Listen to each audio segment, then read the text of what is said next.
Hello students, NS तथा GM classes में आपका स्वागत है। इससे पहले वाली क्लास के अंदर हमने 4 टॉपिक पढ़े थे, जिसमें आपके पास में पहला टॉपिक था आपके पास में लेंस की रेखीय आवर्धन क्षमता। और लेंस की रेखीय आवर्धन क्षमता के बारे में हम अच्छे से डिस्कस कर चुके हैं। उससे अगले वाला जो सेकंड टॉपिक था वो था आपके पास में पतले लेंसों का संयोजन। और पतले लेंसों का संयोजन क्यों किया जाता है, किस प्रकार से किया जाता है, उसका डिस्कस भी हम पिछली क्लास में कर चुके हैं।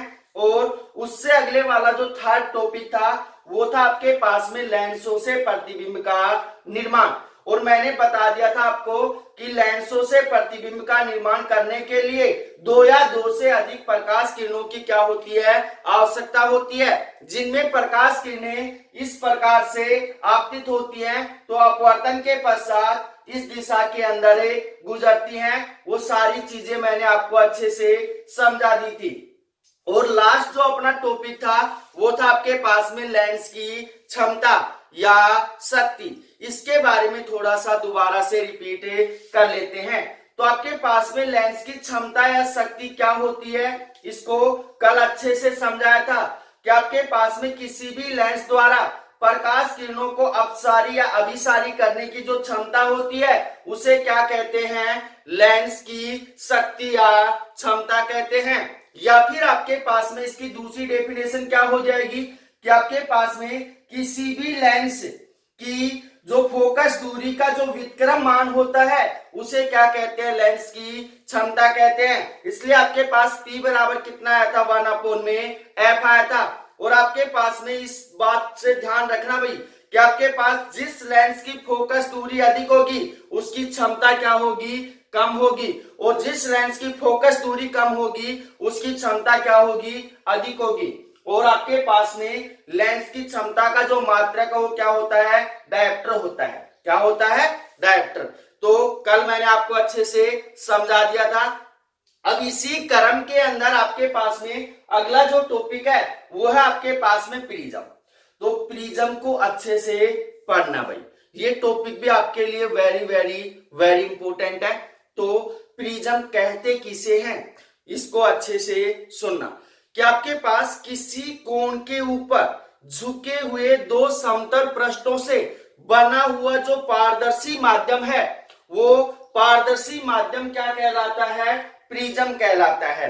आपके पास में 2 समतल पृष्ठ हैं, ये किसी कोण के ऊपर झुके हुए हैं और इनके कारण बनने वाला जो पारदर्शी माध्यम है उस पारदर्शी माध्यम को क्या कहते हैं, प्रिज्म कहते हैं। अब इसके अंदर क्वेश्चन निकल कर आता है कि प्रिज्म कोण किसे कहते हैं, प्रिज्म कोण किसे कहते हैं, उसकी डेफिनेशन को अच्छे से समझना कि आपके पास में दोनों समतल जिस कोण के ऊपर झुके होते हैं या दोनों समतलों के मध्य बनने वाला जो कोण है उस कोण को क्या कहते हैं, प्रिज्म कोण कहते हैं। तो आपको अच्छे से समझ में आ गया होगा कि आपके पास में 2 क्या हैं, समतल हैं। ये दोनों समतल किसी कोण के ऊपर क्या होते हैं, झुके होते हैं। और बनने वाला जो पारदर्शी माध्यम है जिससे आर पार देखा जा सके वो माध्यम क्या कहलाता है, प्रिज्म कहलाता है। और ये दोनों समतल जिस कोण के ऊपर झुके होते हैं उसे क्या कहते हैं, प्रिज्म कोण कहते हैं। क्या कहते हैं, प्रिज्म कोण कहते हैं। तो ये तो डेफिनेशन होगी प्रिज्म की। तो इससे आगे टॉपिक आपके पास में प्रिज्म पदार्थ का अपवर्तनांक ज्ञात करना या प्रिज्म सूत्र, इसको अच्छे से समझना भाई। टॉपिक आपके पास में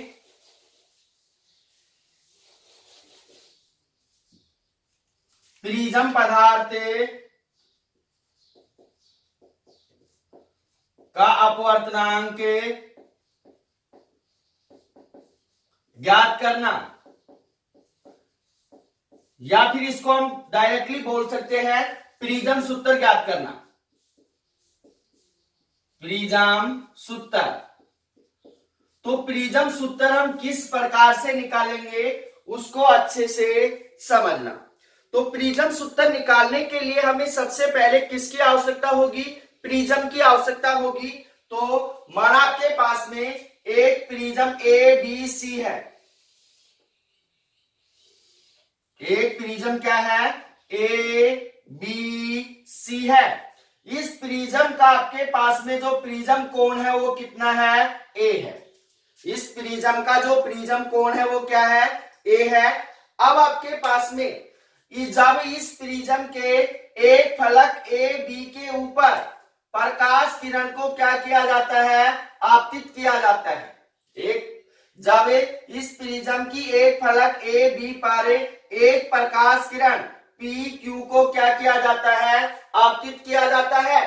तो अब आपके पास यहाँ पे ध्यान रखना कि ये जो प्रकाश की किरण है कौन से माध्यम में जा रही है, विरल माध्यम से सघन माध्यम में जा रही है। और ये क्या है आपके पास में, इसका अभिलंब है। तो प्रकाश की किरणें अभिलंब की ओर क्या होती है, झुक जाती है। अभिलंब की ओर क्या होती है, झुक जाती है। उससे आगे देखना कि आपके पास में ये कौन सी किरण आपके पास में आपतित किरण है, ये कौन सी किरण आपके पास में अपवर्तित किरण है। जब आपके पास ये अपवर्तित किरण फलक ए सी के ऊपर क्या होती है, आपतित होती है, तो इसका भी क्या होता है, अभिलंब होता है। इसका भी क्या होता है, अभिलंब होता है।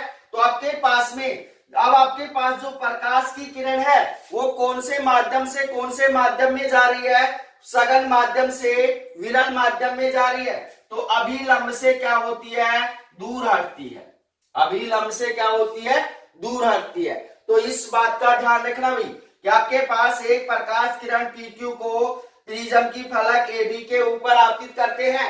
तो अब आपके पास प्रकाश की किरण क्या होती है, अभिलंब की ओर झुक जाती है। परंतु आपके पास जब प्रकाश की किरण यह अपवर्तित किरण फलक AC के ऊपर क्या होती है, आपतित होती है, तो अपवर्तन के पश्चात अभिलंब से क्या होती है, दूर हटती है। उससे आगे आपके पास ध्यान से समझना कि जब आपके पास में आपतित किरण को आगे की ओर तथा निर्गत किरण को, ये आपके पास में आपतित किरण है, ये अपवर्तित किरण है, ये कौन सी किरण आपके पास में निर्गत किरण है, क्योंकि ये बाहर निकल चुकी है। तो आपतित किरण को आगे की ओर तथा निर्गत किरण को पीछे की ओर बढ़ाया जाता है। तो दोनों के मध्य बनने वाला जो कोण है डेल, वो क्या कहलाता है, विचलन कोण कहलाता है। क्या कहलाता है, विचलन कोण कहलाता है। तो इसको अच्छे से समझ लेना भाई कि आपतित किरण कौन सी है, PQ है, इसको आगे की ओर तथा निर्गत किरण को पीछे की ओर बढ़ाने पर दोनों के मध्य बनने वाला जो कोण है वो कोण क्या कहलाता है, विचलन कोण डेल कहलाता है। अब आपके पास में यहाँ पे Q है, यहाँ पे नाम दे दो, आपके पास में क्या हो जाएगा, P Q R S, और यहाँ पे नाम दे दो क्या है, M है। ये जो बिंदु है ये कौन सा है, M है। तो अब इसके अंदर ध्यान से समझना कि माना आपके पास में ये कोण कितना है, आपके पास विचलन कोण डेल है, तो यहाँ पे आपके पास कोण मान लिया डेल 1 है, और यहाँ पे आपके पास में कौन सा है, डेल 2 है। उससे आगे आपके पास में माना आपके पास में ये जो कोण है ये कितना आपके पास में R1 है, और ये कोण कितना आपके पास में R2 है। तो अब इसके अंदर आगे ध्यान से समझना कि आपके पास में यहाँ पे एक क्या बन रहा है, चतुर्भुज बन रहा है, AQRS। तो चतुर्भुज AQRS में, तो अच्छे से समझना, यहां पे लिख रहा हूं मैं, चतुर्भुज AQRS में हम जानते हैं कि चतुर्भुज के चारों कोणों का योग कितना होता है, 360 डिग्री होता है। चतुर्भुज कौन सा बना है आपके पास में, AQRS, ये वाला चतुर्भुज बना है, और चतुर्भुज के चारों कोणों का योग कितना होता है, 360 डिग्री होता है। ये कोण कितना आपके पास, कोण A है। तो क्या होगा आपके पास में, कोण A प्लस में कोण AQR, कोण ए क्यू आर प्लस में कोण क्यू आर एस, प्लस में कोण क्यू आर एस, प्लस में आपके पास क्या हो जाएगा आर एस ए, कोण आर एस ए बराबर कितना होगा 360 डिग्री होगा, 360 डिग्री। अब यहां पे ध्यान देना कि आपके पास में ये जो भुजा है ये क्या है अभिलंब है, और ये भुजा भी क्या है अभिलंब है। तो आपके पास में जो अभिलंब होता है वो क्या होता है, आपके पास में जो पृथककारी सतह है उसके क्या होता है लंबवत होता है, क्या होता है लंबवत। तो ध्यान रखना भाई कि आपके पास में जो अभिलंब होता है वो पृथककारी सतह के क्या होता है लंबवत होता है। जब आपके पास में ये दोनों अभिलंब लंबवत है तो आपके पास में ये पूरा कोण कितना होगा, आपके पास 90 डिग्री होगा, और ये पूरा कोण कितना होगा 90 डिग्री होगा। तो ये कोण कितना है आपके पास, कोण ए क्यू आर कितना होगा 90 डिग्री होगा, और कोण आर एस और कौन सा ए ये भी कितना होगा 90 डिग्री होगा। तो यहां पे लिखेंगे चूंकि आपके पास में कोण कौन सा है ए क्यू आर बराबर आपके पास में है कोण आर एस ए बराबर कितना है 90 डिग्री है। क्यों है, क्योंकि अभिलंब के कारण बनने वाले कोण है।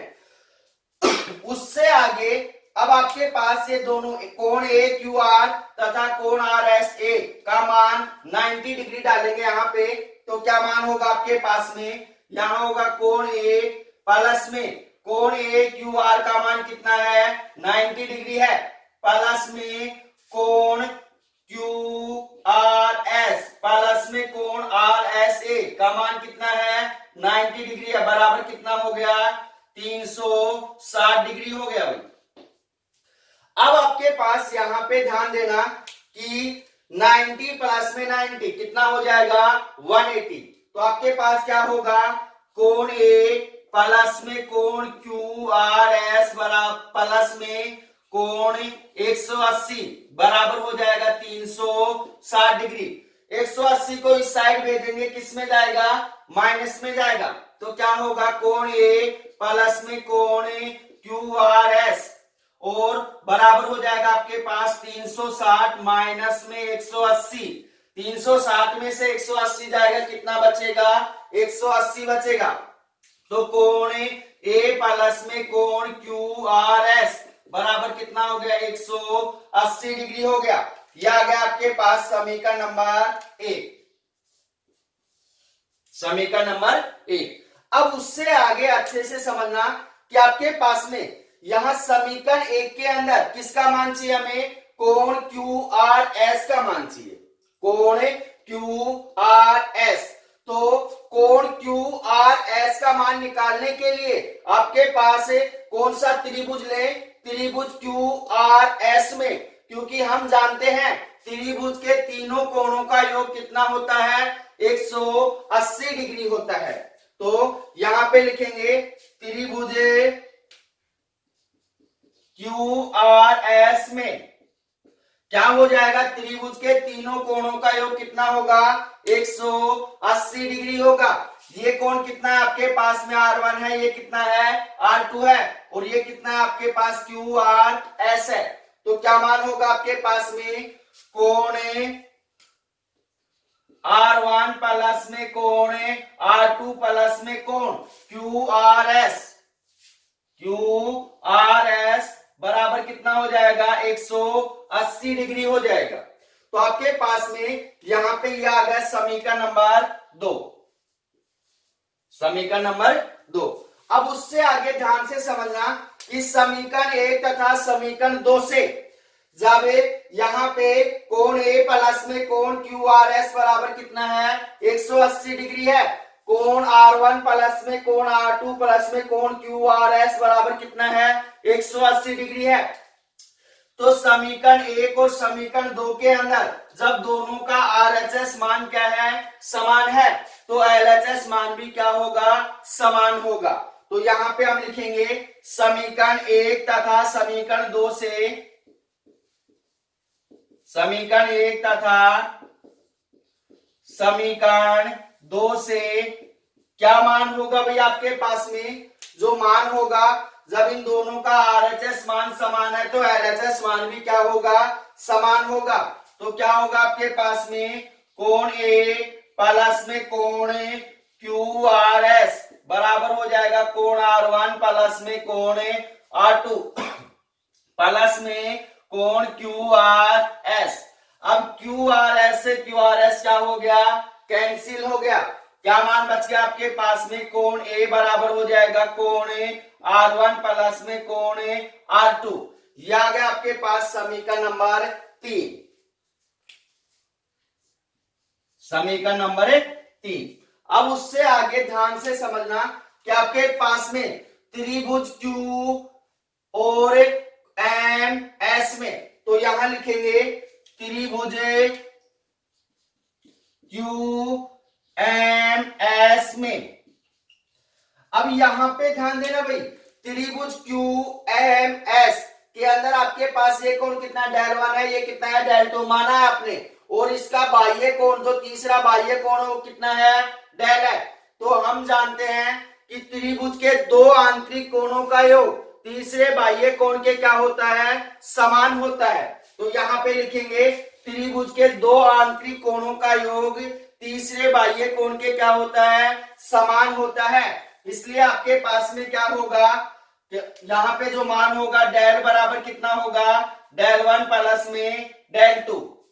यह आ गया आपके पास समीकरण नंबर 4। समीकरण नंबर 4।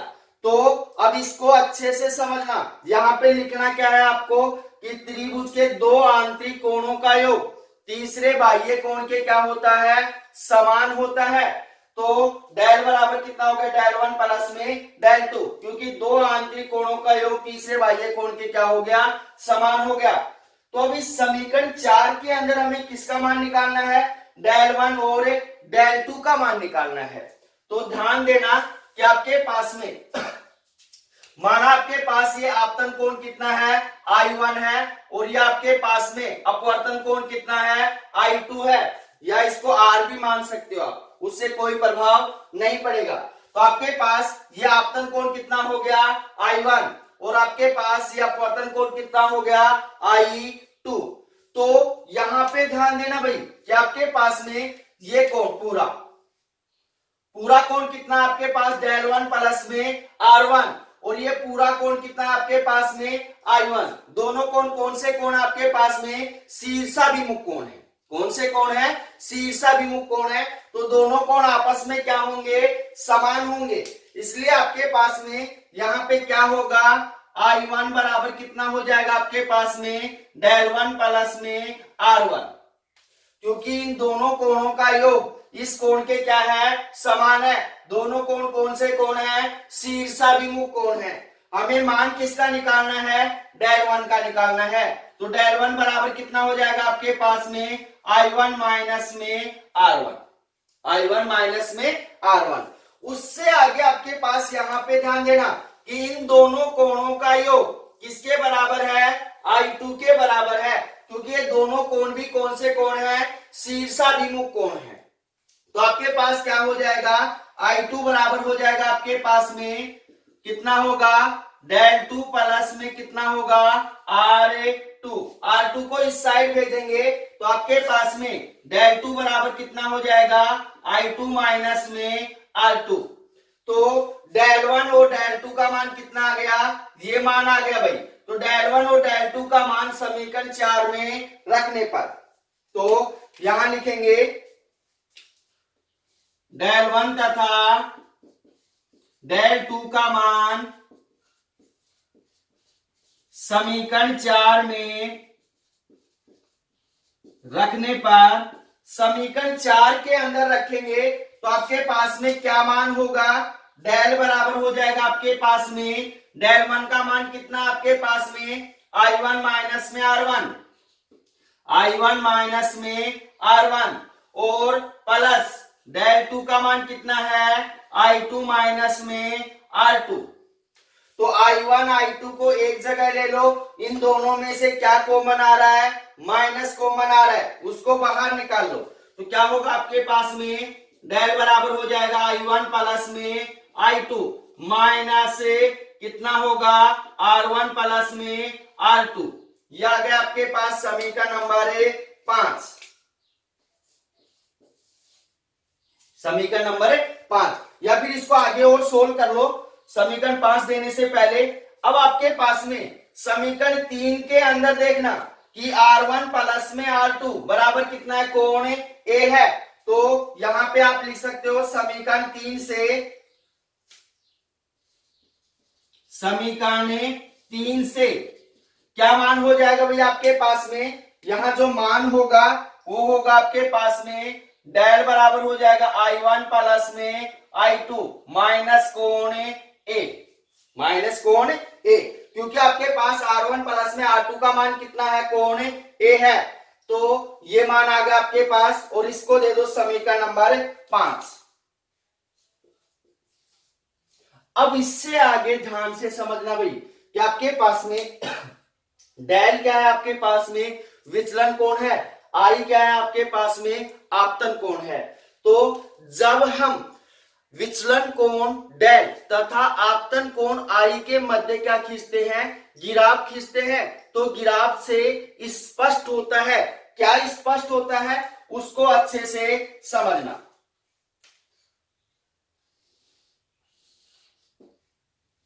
इस साइड मान लिया आपके पास में विचलन कोण कितना है, डेल है, और इस साइड आपके पास में आपतन कोण कितना है, आई है।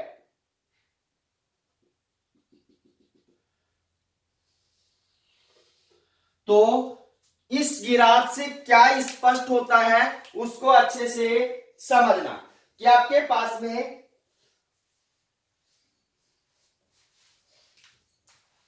प्रारंभ के अंदर, यहां पे ध्यान देना कि आपके पास विचलन कोण डेल तथा आपतन कोण आई के मध्य क्या खींचा गया है, गिराफ खींचा गया है। तो प्रारंभ के अंदर हम जैसे जैसे आपतन कोण का मान बढ़ाते जाते हैं, वैसे वैसे विचलन कोण का मान क्या होने लगता है, घटने लगता है। तो ये गिराफ हमें क्या बताना चाह रहा है उसको अच्छे से सुनना कि प्रारंभ के अंदर जैसे जैसे हम आपतन कोण का मान बढ़ाते जाते हैं, वैसे वैसे विचलन कोण का मान क्या होने लगता है, घटने लगता है। परंतु आपके पास में आपतन कोण के एक निश्चित मान के ऊपर, आपतन कोण के एक निश्चित मान के ऊपर विचलन कोण का मान क्या प्राप्त होता है, न्यूनतम प्राप्त होता है। क्या प्राप्त होता है, न्यूनतम प्राप्त होता है। इस स्थिति के पश्चात जैसे जैसे हम आपतन कोण का मान बढ़ाते जाते हैं, वैसे वैसे आपके पास में विचलन कोण का मान भी क्या होने लगता है, बढ़ने लगता है। तो आपके पास में यहां पे क्या प्राप्त हो रही है, न्यूनतम विचलन की स्थिति, न्यूनतम विचलन की स्थिति प्राप्त हो रही है। तो आपके पास में न्यूनतम विचलन की स्थिति के लिए आपके पास में क्या करना है, इसके अंदर 3 कंडीशन आएंगी, वो कंडीशन आपको याद रखनी पड़ेंगी भी कि न्यूनतम विचलन की स्थिति के लिए आपके पास में जो कोण I1 बराबर कोण I2 बराबर कितना होगा, कोण I होगा। पहली कंडीशन क्या होगी, कोण I1 बराबर कोण I2 बराबर कितना हो गया, कोण I हो गया। सेकंड हो जाएगा आपके पास में कोण R1 बराबर कोण R2 बराबर हो जाएगा कोण R, कितना हो जाएगा, कोण R। तो ये हो गया आपके पास सेकंड स्थिति। थर्ड स्थिति क्या होगी आपके पास में, डेल बराबर कितना होगा, डेल m होगा। डेल बराबर कितना होगा, डेल m होगा। तो आपके पास यहां पे ध्यान रखना भाई कि आपके पास में न्यूनतम विचलन की स्थिति के लिए कोण I1 बराबर कोण I2 बराबर कितना होगा, कोण I हो गया। कोण R1 बराबर कोण R2 बराबर कितना होगा, कोण R हो गया। और डेल बराबर कितना हो गया, डेल m हो गया। तो अब इसको अच्छे से समझना कि आपके पास में समीकरण 3 से, समीकरण 3 से R1 प्लस में R2 बराबर कितना है, कोण A है। तो R1 बराबर R2 हम यहां रखेंगे, बराबर क्या रखेंगे, R रखेंगे। तो आपके पास में क्या मान आएगा, तो यहां पे लिखेंगे समीकरण 3 से, समीकरण 3 से क्या मान होगा भाई आपके पास में, यहां R1 और R2 का मान कितना डालेंगे, R डालेंगे, तो क्या मान होगा आपके पास, कोण A बराबर हो जाएगा कोण R प्लस में कोण R, R प्लस में R कितना होगा, 2R होगा।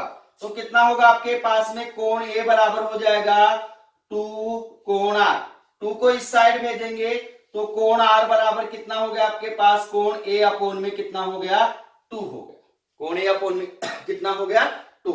तो यह आ गया आपके पास कोण R का मान। उससे आगे आपके पास में समीकरण 5 से, समीकरण 5 से 5 के अंदर देखना, डेल बराबर कितना दे रखा है, I1 प्लस में I2 माइनस कोण A दे रखा है। तो डेल का मान कितना डालेंगे, डेल M डालेंगे, I1 और I2 का मान कितना डालेंगे, I डालेंगे। तो यहां पे लिखेंगे समीकरण 5 से, समीकरण 5 से क्या मान होगा आपके पास में, डेल बराबर कितना डालेंगे, डेल M, डेल M बराबर हो जाएगा आपके पास में कोण I प्लस में कोण I माइनस कोण A, I प्लस I कितना होगा, 2I होगा, और माइनस के कोण A को इस साइड भेजेंगे तो आपके पास क्या होगा, यहां पे होगा डेल M प्लस में कोण A बराबर हो जाएगा 2 कोण I, और कोण I बराबर कितना हो जाएगा आपके पास में, डेल M प्लस में A बटे कितना हो गया, 2 हो गया, कितना हो गया, 2। तो यहां पे किसका मान आ गया, कोण I का मान आ गया, और यहां पे किसका मान आ गया, कोण R का मान आ गया। अब इससे आगे अच्छे से समझना कि आपके पास यदि प्रिज्म के पदार्थ का अपवर्तनांक कितना है, n है,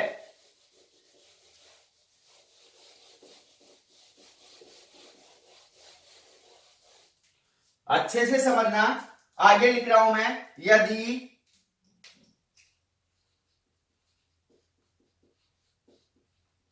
प्रिज्म के पदार्थ का अपवर्तनांक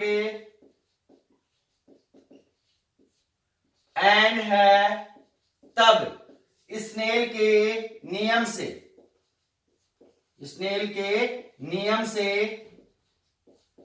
आपके पास में, स्नेल के नियम से क्या होगा, n बराबर कितना होगा भाई आपके पास में, n बराबर होगा आपके पास में साइन I बटे साइन R, साइन I बटे साइन R।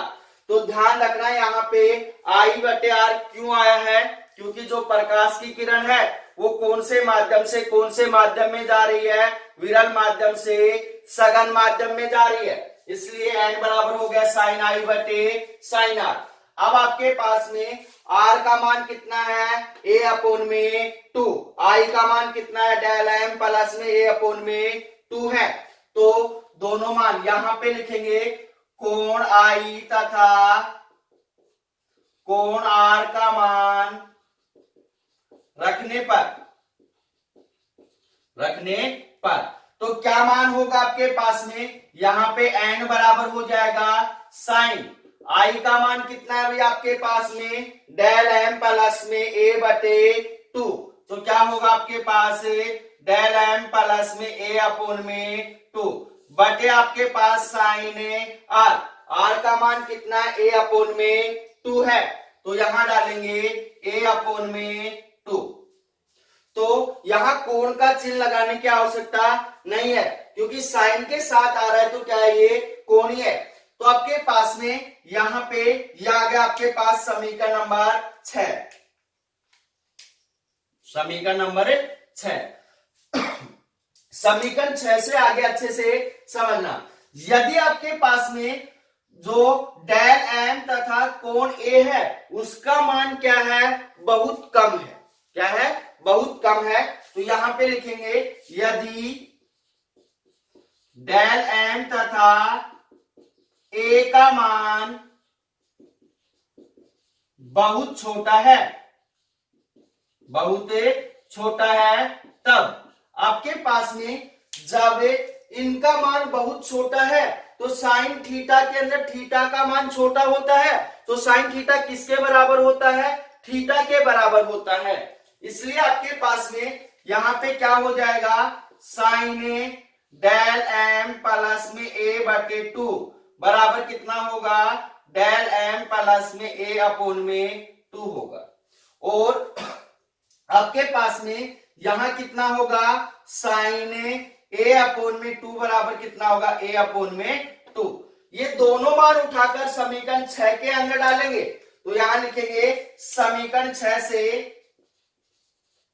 समीकरण 6 से तो क्या मान होगा भाई आपके पास में, यहां हो जाएगा आपके पास में एन बराबर हो जाएगा आपके पास में डेल एम प्लस में ए अपोन में कितना हो गया, 2 हो गया, बटे कितना मान आ गया आपके पास में, ए अपोन में 2 आ गया।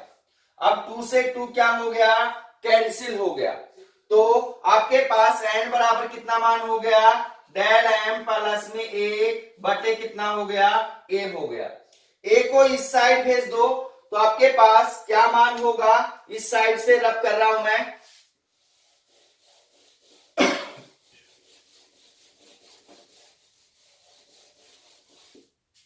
क्या मान होगा भाई आपके पास में, ए को इस साइड भेजेंगे तो आपके पास में डेल एम प्लस में ए बराबर हो जाएगा एन ए। ए को भी इस साइड भेज दो तो डेल एम बराबर कितना होगा आपके पास में, एन ए माइनस में ए, क्योंकि इस साइड प्लस का है, उस साइड जाएगा किसका हो जाएगा, माइनस का।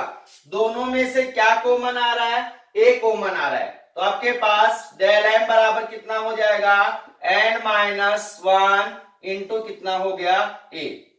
और ये क्या आ गया आपके पास में, प्रिज्म सूत्र आ गया, क्या आ गया, प्रिज्म सूत्र। तो यहां पे ध्यान देना भाई कि आपके पास में जो विचलन कोण का मान होता है प्रिज्म के अंदर, वो कौन कौन से मानों के ऊपर निर्भर करता है, प्रिज्म कोण ए के ऊपर निर्भर करता है, और आपके पास में प्रिज्म के अपवर्तनांक एन के ऊपर क्या करता है, निर्भर करता है। ये आपतन कोण और अपवर्तन कोण के ऊपर निर्भर नहीं करता है।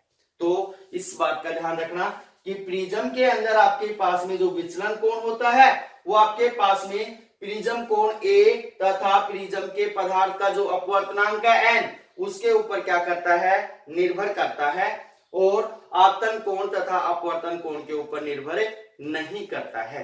तो ये हो गया आपके पास में प्रिज्म सूत्र या प्रिज्म पदार्थ का अपवर्तनांक ज्ञात करना। तो अब इससे आगे आपके पास में जो टॉपिक है वो है आपके पास में प्रकाश का विक्षेपण या परिक्षेपण। तो इसी टॉपिक को अभी करेंगे हम।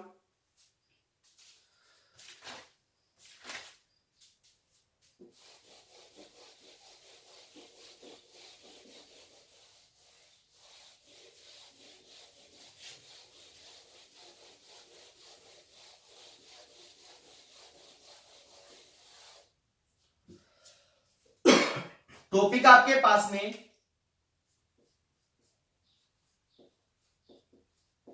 प्रकाश का विक्षेपण या परिक्षेपण या परिक्षेपण।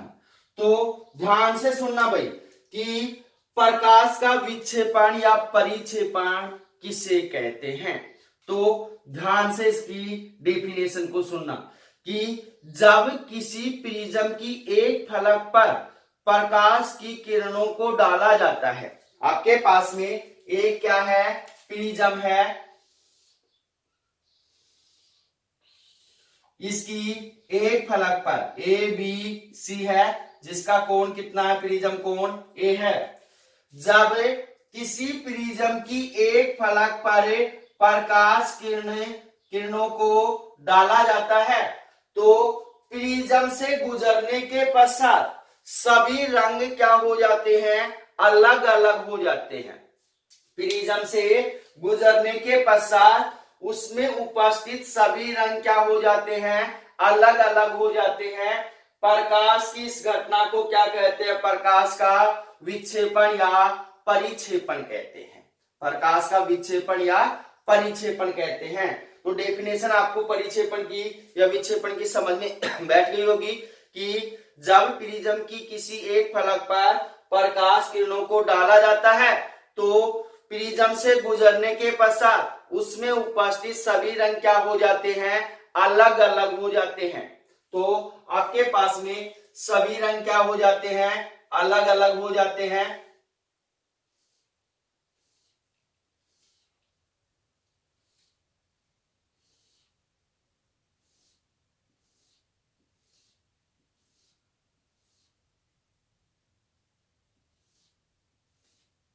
तो उसे क्या कहते हैं, परिक्षेपण या विक्षेपण कहते हैं।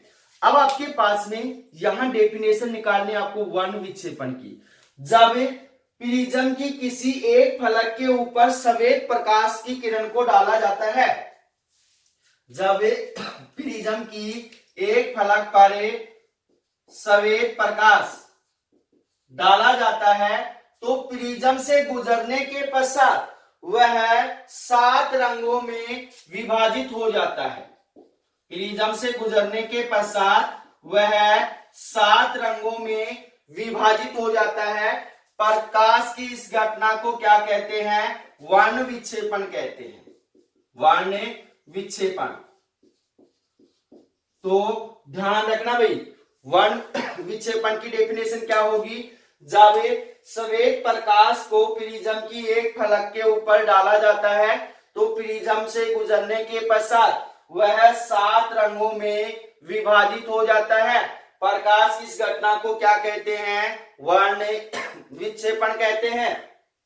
अब आपके पास में प्रिज्म से गुजरने के पश्चात इन 7 रंगों का एक व्यवस्थित क्रम प्राप्त होता है। इन 7 रंगों का क्या होता है, एक व्यवस्थित क्रम प्राप्त होता है, जिसे क्या कहते हैं, स्पेक्ट्रम कहते हैं। क्या कहते हैं, स्पेक्ट्रम कहते हैं। तो स्पेक्ट्रम की डेफिनेशन भी आपको समझ में आ गई होगी। अब आपके पास में यहां पे ध्यान देना कि जब प्रिज्म, जो श्वेत प्रकाश है, प्रिज्म से गुजरता है तो उसमें उपस्थित सभी रंगों का वेग क्या होता है, अलग अलग होता है। सभी रंगों का वेग क्या होता है, अलग अलग होता है। इसलिए सभी रंग क्या होते हैं, अलग अलग हो जाते हैं। वेग अलग अलग होने के कारण सभी रंग क्या हो जाते हैं, अलग अलग हो जाते हैं। क्योंकि आपके पास में जिस रंग का तरंग दैर्घ्य सबसे अधिक होता है, जिस रंग का तरंग दैर्घ्य क्या होता है, सबसे अधिक होता है, उस रंग का विचलन क्या होता है, सबसे कम होता है। और जिस रंग का तरंग दैर्घ्य क्या होता है, सबसे कम होता है, उसका विचलन क्या होता है, सबसे अधिक होता है। यही कारण है कि स्पेक्ट्रम के अंदर लाल रंग क्या होता है, सबसे ऊपर होता है, और बैंगनी रंग क्या होता है, सबसे नीचे होता है। क्योंकि आपके पास में लाल रंग का जो तरंग दैर्घ्य होता है वो लगभग 750 nm के समान होता है, और बैंगनी रंग का जो तरंग दैर्घ्य होता है वो 400 nm के समान होता है। तो आपके पास यहाँ पे प्रिज्म के अंदर रंगों का जो क्रम होता है वो निम्न प्रकार से होता है।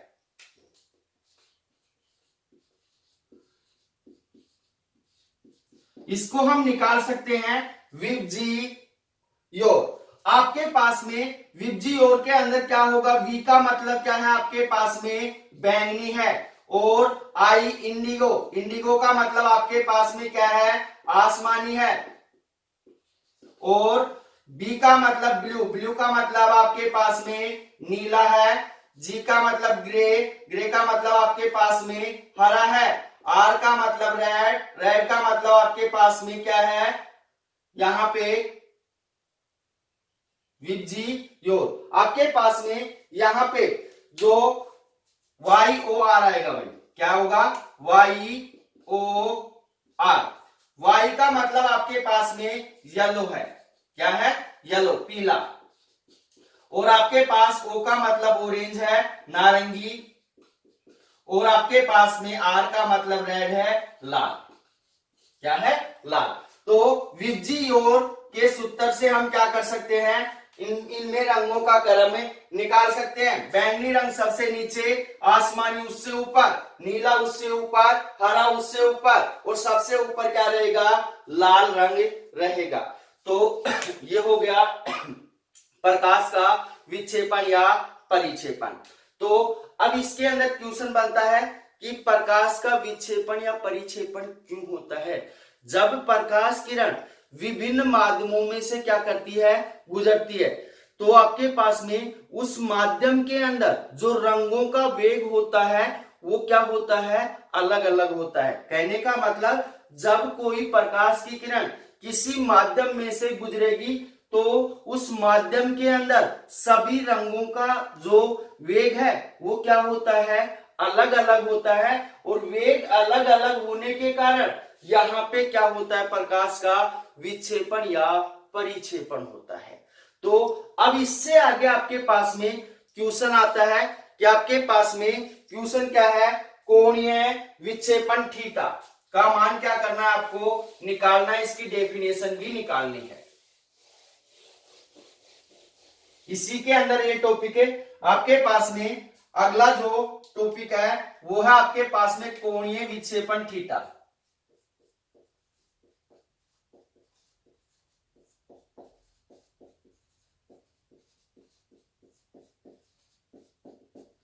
तो कोणीय विक्षेपण थीटा क्या होगा उसको अच्छे से समझना भाई।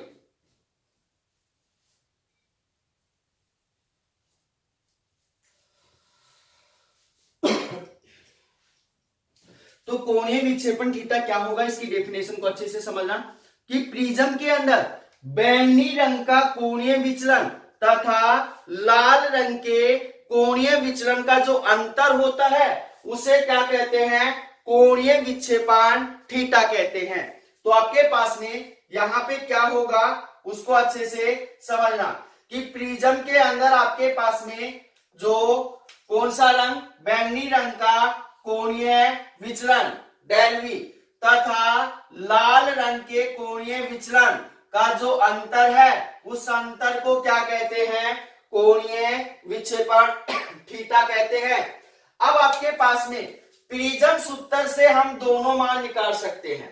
तो क्या होगा आपके पास में यहाँ पे डेल वी बराबर कितना होगा भैया, आपके पास में डेल वी बराबर प्रिज्म सूत्र से वहां पे आपने डेल एम बराबर निकाला था, क्या आया था आपके पास, n-1 इंटू ए आया था।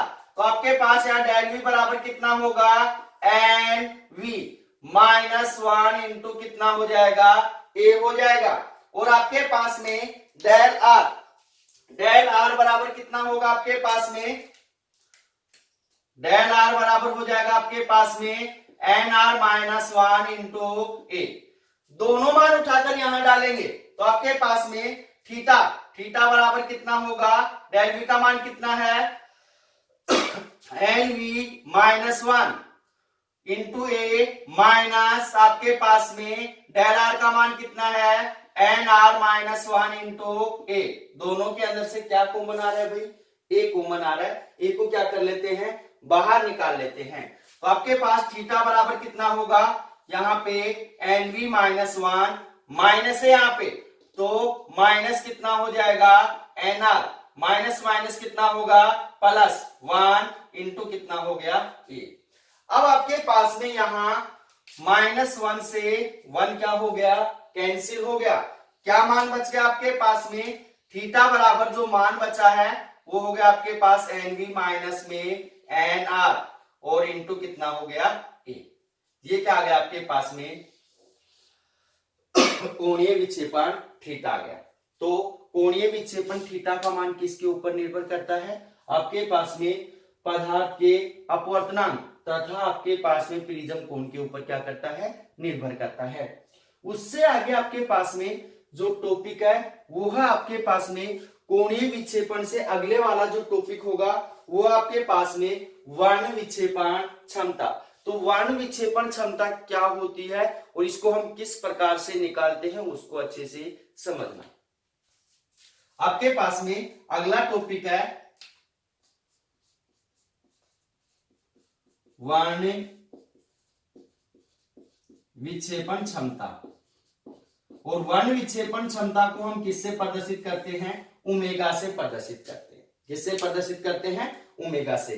तो आपके पास में वन विक्षेपण क्षमता की डेफिनेशन को अच्छे से समझना कि आपके पास में कोणीय विक्षेपण थीटा तथा पीले रंग के कोणीय विचलन का जो अनुपात होता है उसे क्या कहते हैं? वन विक्षेपण क्षमता कहते हैं। दोबारा से डेफिनेशन सुन लेना कि कोणीय विक्षेपण थीटा तथा आपके पास में पीले रंग के कोणीय विचलन का जो अनुपात होता है उसे क्या कहते हैं? वन विक्षेपण क्षमता कहते हैं। तो आपके पास में वन विक्षेपण क्षमता ओमेगा बराबर कितना होगा? ओमेगा बराबर आपके पास में कोणीय विक्षेपण थीटा बटे आपके पास में पीले रंग का क्या हो जाएगा? आपके पास में कोणीय विचलन डेल वाई का जो अनुपात है उसे क्या कहते हैं? वन विक्षेपण क्षमता कहते हैं। अब आपके पास में थीटा बराबर कितना है? एनवी माइनस एनआर इंटू ए है। तो यहां पे हम लिख सकते हैं चूंकि आपके पास में थीटा बराबर है एनवी माइनस में एनआर इंटू ए और पीले रंग का जो कोणीय विचलन होगा डेल वाई बराबर कितना होगा भाई? आपके पास में यहां हो जाएगा N Y minus one into A. N Y minus one into A दोनों मान उठाकर यहां डालेंगे तो आपके पास में ओमेगा बराबर कितना मान होगा? ओमेगा बराबर जो मान होगा वो होगा आपके पास में एनवी माइनस में एनआर इंटू कितना हो जाएगा? ए बटे आपके पास क्या होगा? एन वाई माइनस ए इंटू कितना हो गया? ए से ए कैंसिल हो गया तो ओमेगा बराबर कितना मान हो गया? एनवी माइनस में एनआर बटे कितना हो गया? एन वाई माइनस में वन। ये किसका मान आ गया आपके पास में? वन विक्षेपण क्षमता का मान आ गया। और इसको ज्यादा डीपली मैं क्लास के अंदर समझा चुका हूं, यहाँ पे तो शॉर्ट रूप से आपको समझा रहा हूं। इस डीपली जो आपको समझाना था वो क्लास के अंदर मैंने आपको अच्छे से पढ़ा दिया था।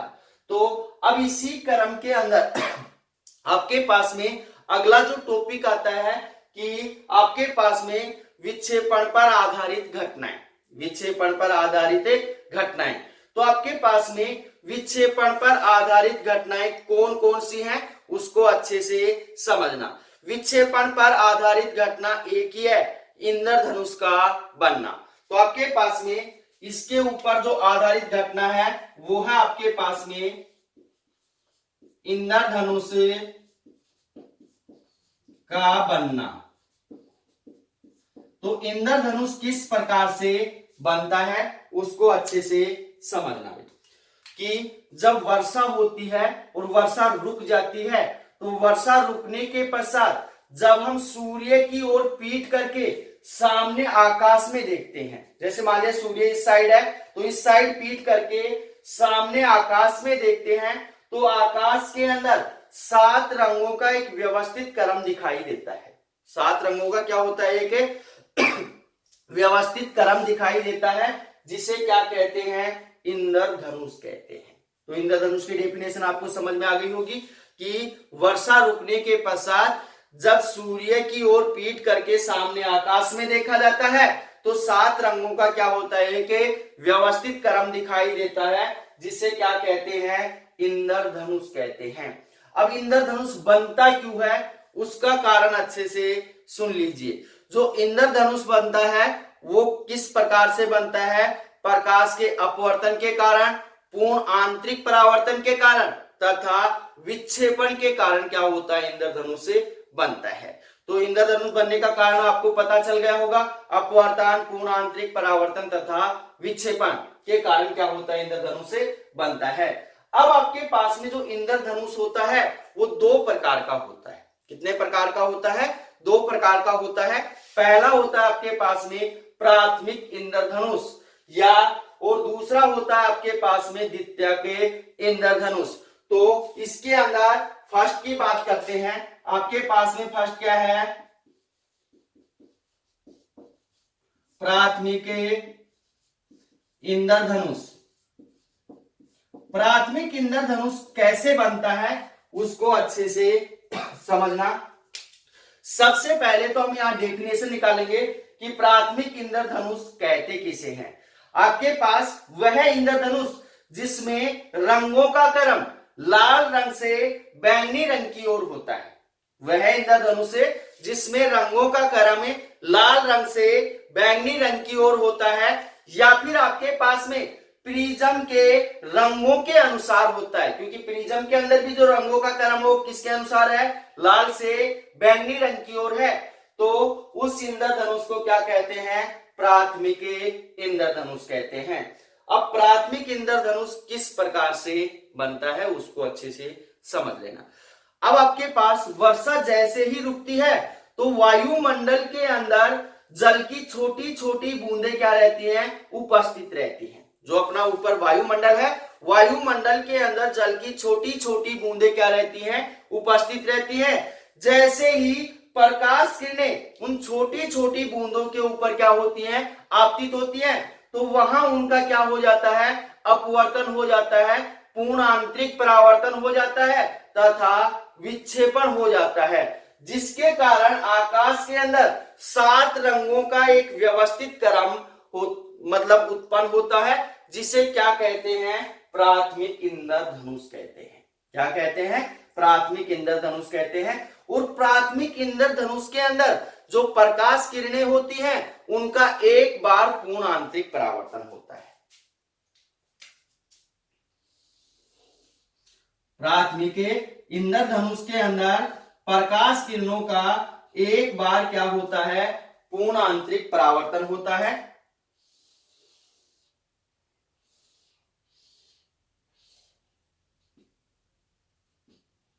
ये आपके पास में बैंगनी है और ये आपके पास में क्या है, लाल है।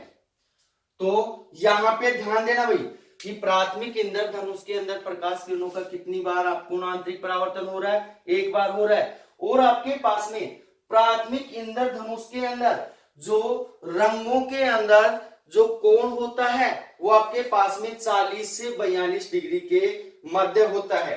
तो इनमें रंगों के बीच जो रंग होते हैं वो निम्न प्रकार से झुके होते हैं, 40 से 42 डिग्री के बीच झुके होते हैं।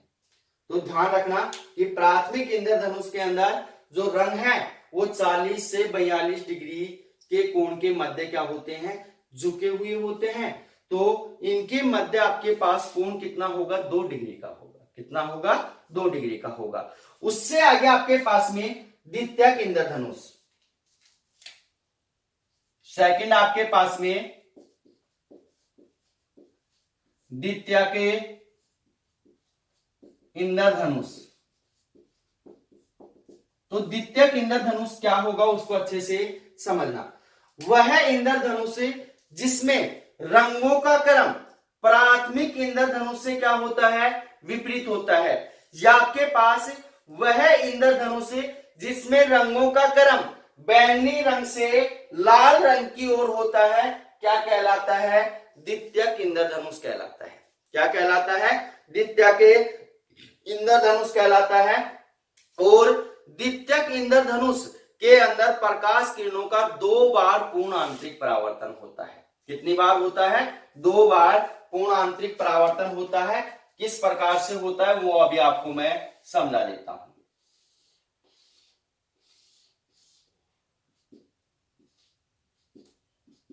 दो बार क्या होता है, पूर्ण आंतरिक परावर्तन होता है। ये बैंगनी है, इसी प्रकार किसका होगा, लाल का होगा।